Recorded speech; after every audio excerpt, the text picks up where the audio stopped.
যদি পূজা আকারে হয়, যদি পূজা আকারে হয়, তাহলে সেটি প্রসাদ হয়ে আসবে। গোবিন্দ হচ্ছে তো অমৃত হয়ে আসবে। সুধীজন, এই সমর্পিত কর্ম যদি না সমর্পণ করতে পারি, তাহলে আমাদের অস্তিত্ব আর আমাদের জীবন অমৃতময় না হয়ে বিষময়, বিষবৎ হয়ে যাবে। এ প্রসঙ্গে একটু সামান্য আলোচনা।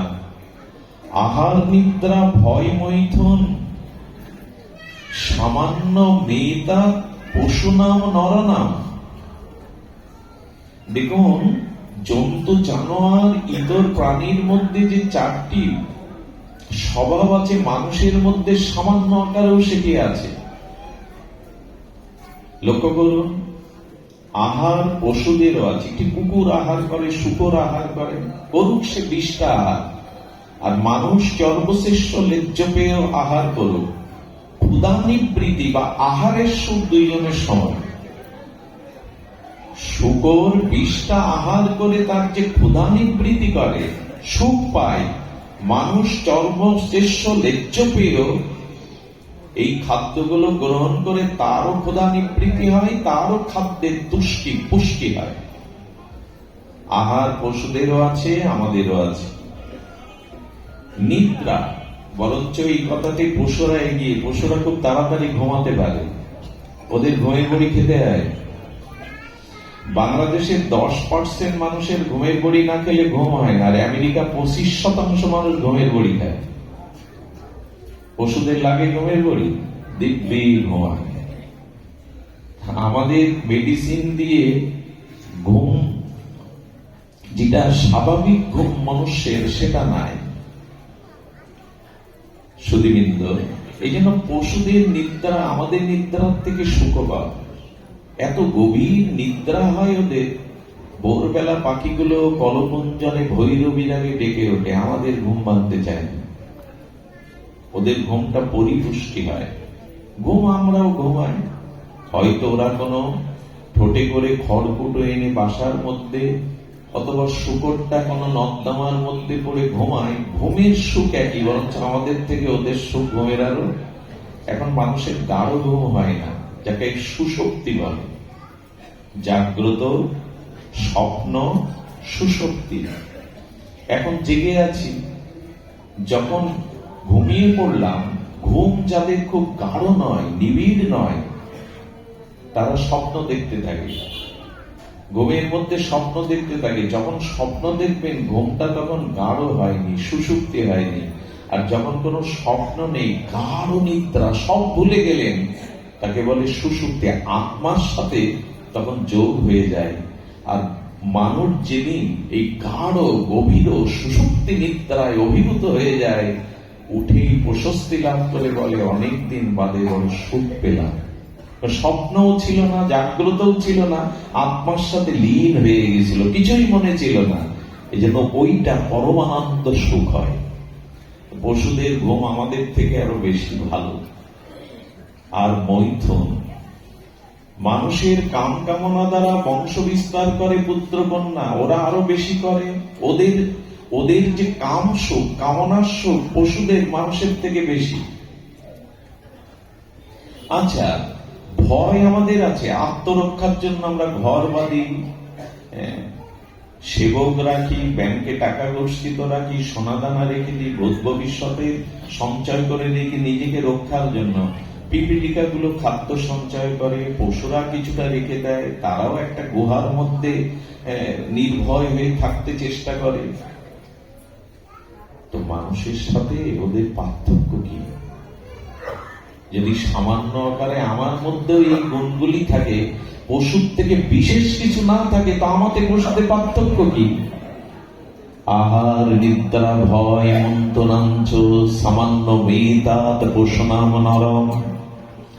ধর্ম অধিক ধর্মহীনা বিপশুরি সমানা। মানুষের মধ্যে যদি ধর্ম না থাকে, ত্যাগ না থাকে, বৈরাগ্য না থাকে, তবে ত্যাগহীন, বৈরাগ্যহীন, ভগবান ভজনহীন মানুষ পশুর সমান। সুধীজন। এই জন্য ভগবানকে সেবা করতে হবে। হাতের অংশী দেহকে সেবা করা, তবে হাত বাঁচবে, তবে হাত সুস্থ থাকবে। দেহ থেকে আলাদা করে ফেললে হাত পচে যাবে, মাংসের টুকরো। এ কথা কবে বুঝবো যে আমরা ভগবানের অংশ? ভগবানকে সেবা করা, ভগবানকে সন্তুষ্টি করাই হলো আমাদের জীবনের সর্বোত্তম প্রাপ্তি। এটা বঞ্চিত হলে আমরা অমৃত পাবো না, বিষ পাবো, ধ্বংস হয়ে যাবে। এই জন্য অংশীর সেবা করাই অংশের কর্তব্য। জীবনে আমাদের লক্ষ্যটা কি? স্বামী বিবেকানন্দ চিকাগোয় গিয়েছিলেন জাহাজে ভারতবর্ষ থেকে। তখন বিমানে ছিল কিনা আমি জানি না, সম্ভবত ছিল না, জাহাজেই লোক আমেরিকায় পাড়ি দিত। স্বামীজি যখন যাচ্ছেন, একজন ভারতবাসী যুবক পড়াশোনার জন্য আমেরিকা যাচ্ছে। তো স্বামীজি চুপচাপ সমুদ্রের নীল জলের মধ্যে নিজে গুরু চিন্তা, ভগবত চিন্তা মননে ডুবে আছেন। মাঝে মাঝে গুনগুন করে গান গাচ্ছেন। কিন্তু ওনার জীবনের লক্ষ্য তো মানুষের জাগরণ। সূর্য হয়ে এসেছেন জগৎকে আলোকিত করবার জন্য, ত্যাগ বৈরাগ্য শিক্ষা দেওয়ার জন্য। পাশের ভারতীয় যুবককে বলছেন, আপনার সাথে একটু কথা বলতে পারি? হ্যাঁ বলুন স্বামীজি, কি জানতে চান? আপনি কোথায় যাচ্ছেন? আমেরিকাতে। কি জন্য? ইঞ্জিনিয়ারিং পড়ার জন্য। ইঞ্জিনিয়ারিং পাশ করে কি করবেন?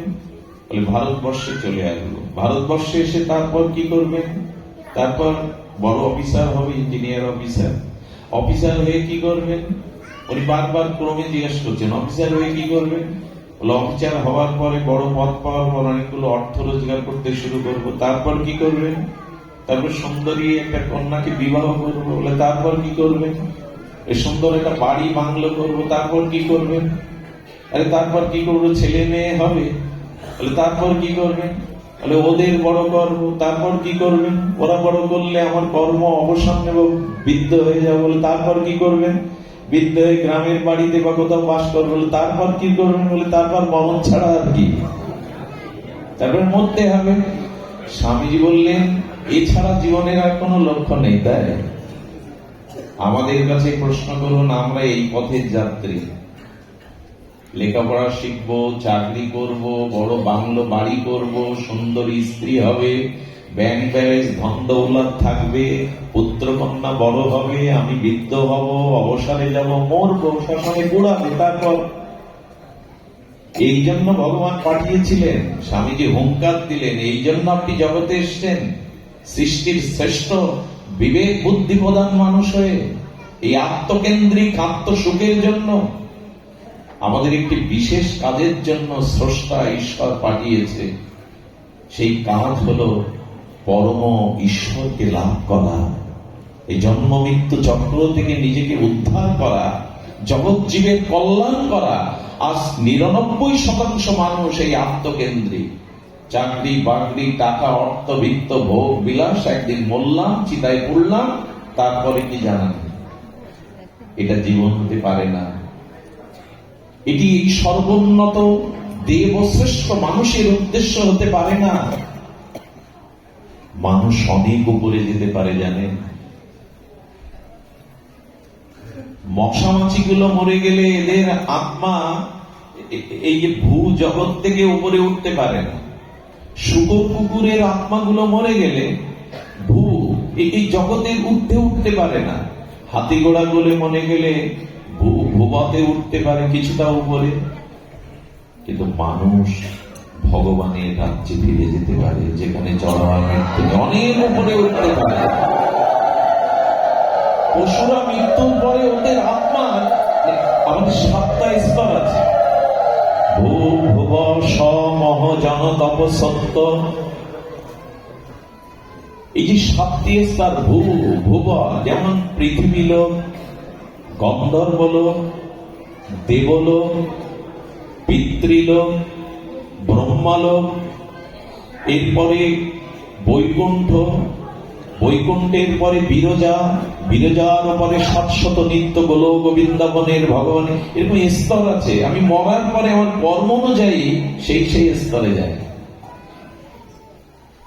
আমার কর্ম অনুযায়ী আমি সেই সেই স্তরে যাই। গন্ধর্ব লোক আছে, পৃথ্বীলোক আছে, দেবলোক আছে, ব্রহ্মালোক, সত্যলোক আছে। কোন জায়গায় যাব? মানুষের স্থান অনেক উপরে, এটা জন্তু জানোয়ার যেতে পারে না। কারণ তারা ইষ্ট উপাসনা, ভগবত উপাসনা, তাদের কর্ম সমর্পণ করতে পারে না। মানুষের উচিত এই দিকে ধ্যান দেওয়া। এভাবে গতানুগতিক একটা জীবন খেয়ে পরে মরতে আসেনি মানুষ। দেবতাদের থেকে উন্নত এই দেবদুর্লভ মনুষ্য জন্ম মানুষ অনেক উপরে যেতে পারে, অনেক উঁচুতে যেতে পারে, কিন্তু সেই লক্ষ্যটা তো স্থির হওয়া উচিত। আমি যে সেবক, আমি যে দাস, জীব নিত্য কৃষ্ণ দাস, এই অভিমান কবে আসবে? আমি ভগবানের দাস, আমি কামের দাস নই, দেহের দাস নই, সংসারের দাস নই, আমি গোবিন্দের নিত্য দাস। এই স্বরূপ পরিচয় ফিরে না এলে বোঝা যাবে না এই মনুষ্য জীবন কত উন্নত। আমি ভগবানের দাস, সংসারের দাস নই। স্ত্রী পুত্র কামনা দেহের দাস হয়ে বসেছি আমি, কিন্তু আমার পরিচয় মহাপ্রভু বললেন জীব নিত্য কৃষ্ণ দাস। গৌরীয়গণ, আচার্যগণ বললেন আমি রাধারানীর কিঙ্করী, মঞ্জুরি। আমার স্থান, আমার গতি অনেক উপরে, অনেক উপরে, যা দেবতারাও চিন্তা করতে পারে না। কিন্তু আমরা কোথায়? সেই তো সংসার, স্ত্রী পুত্র, ভোগ বিলাস, জগৎ নিয়ে মাতামাতি করছি। আমরা কোন কর্ম কি ভগবানের সমর্পণ করে করতে আমাদের প্রেরণা আছে, আমাদের উদ্দেশ্য আছে? জীবনের প্রতিটি কর্ম পূজা, প্রতিটি কর্মই যজ্ঞ, প্রতিটি চিন্তা, প্রতিটি বাক্য, প্রতিটি কর্ম, প্রতিটি ভাবনা ভগবানের সমর্পিত হতে হবে, তবেই অমৃত পাবো। না হলে যজ্ঞ শেষে অবশিষ্ট পেলে অমৃত পাবো, কিন্তু অর্পিত না হলে, ভোগ নিবেদন না হলে প্রসাদ কোথায় পাবো? সবই তো বিষ। আজ আমাদের জীবন বিষময়, আর আমরা জেনে শুনেই বিষ পান করছি। বিবেক কিছুটা তো মানুষের আছে, চেতনা তো মানুষের আছে, কিন্তু না, জেনে শুনে আমি বিষ পান করছি। আসুন, এর থেকে আমরা মুক্তির পথ, কল্যাণের পথ, অমৃতের পথ, এটা খুব কঠিন নয়। আমি আজ আপনাদের সামনে যেটি বলতে চেষ্টা করছি ভাগবত থেকে, এটা কঠিন নয়। দেখুন, জ্ঞান কঠিন হতে পারে, কর্ম কঠিন হতে পারে, তপস্যা কঠিন হতে পারে, কিন্তু সহজ, সরল ভক্তি অত্যন্ত সহজ। জ্ঞান সকলে অর্জন করতে পারে না, তপস্যা সকলের দ্বারা সমর্থ নয়। জঙ্গলে গৃহগুহায় বসে ক্ষুধা তৃষ্ণা ত্যাগ করে বছরের পর বছর তপস্যা, পরমাত্মার সাথে জীবাত্মাকে যুক্ত করার জন্য অষ্টাঙ্গ যোগ, এটি সবার পক্ষে সম্ভব নয়। আর বিশুদ্ধ জ্ঞান, শাস্ত্র জ্ঞান সবাই লাভ করতে পারে না, কিন্তু ভক্তিতে সকলেই অধিকারী। ভগবানের ভক্তি সকলেই অধিকারী। এই জন্য আমাদের মহাপ্রভু জানিয়েছেন, গৌরী আচার্যগণ জানিয়েছেন, ভক্তি পথে চলো। জ্ঞান প্রয়োজন, তবে ভক্তিকে যেন জ্ঞান ঢেকে না দেয়, পাণ্ডিত্য ঢেকে না দেয়। জ্ঞানাকর্ম অনাবৃতম, বিশুদ্ধ ভক্তি যেন জ্ঞানের দ্বারা ঢেকে না যায়। এই জন্য কর্ম, জ্ঞান, তপস্যা এগুলো কঠিন, কিন্তু ভক্তি বড় সহজ। সহজ কখন হবে জানেন? এই দেখুন, শ্রী চৈতন্য ভক্ত মহিমাতে, শ্রী চৈতন্য চন্দ্রামৃতে, মহাপ্রভুর প্রিয় পরিকর গৌরী আচার্য বর্জ শ্রী শিল প্রবোধানন্দ সরস্বতী পাদ তার অমীয় অমর লেখনীতে তিনি বলেছিলেন, উপাসতাং বা গুরুবর্জ কোটি ধীয়তাং বা শ্রুতি শাস্ত্র কোটি চৈতন্য কারুণ্য কটাক্ষ ভাজন ভবিত পরাং শ্রদ্ধ রহস্য লাভ। কি অমৃত!